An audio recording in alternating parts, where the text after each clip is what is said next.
को ये वंडा पे बैक हो जाता है दूध की सूरत में।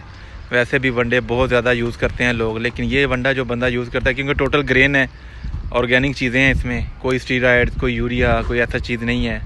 तो अल्लाह का शुक्र है, राणा साहब की मिल से डेली एक आध गाड़ी निकल रही है, ज़्यादा भी निकलती हैं।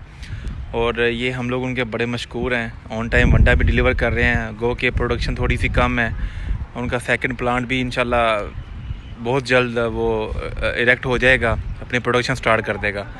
तो भरपूर पजीराई मिल रही है। कहाँ इसके स्टार्ट में एक दो तीन चार सेल पॉइंट थे, अब माशाल्लाह जहाँ तक मुझे याद है तकरीबन 23 सेल पॉइंट हो चुके हैं।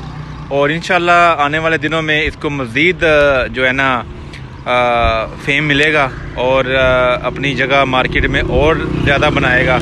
और ढेरों दुआएं हैं राणा साहब के पीछे, राणा साहब के साथ अल्लाह का करम भी है और ख़ुद बहुत ज़्यादा मेहनत करते हैं।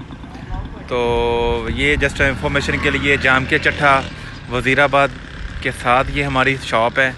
ये ऊपर कॉन्टेक्ट नंबर लिखा हुआ है, शहजाद अख्तर साहब 0349581439 ये मियाँ मोहम्मद हमजा छोटा भाई है 0348722633 जी। दुआओं की गुजारिश है, इजाज़त चाहूँगा। अस्सलाम वालेकुम रहमतुल्लाहि व बरकातहू।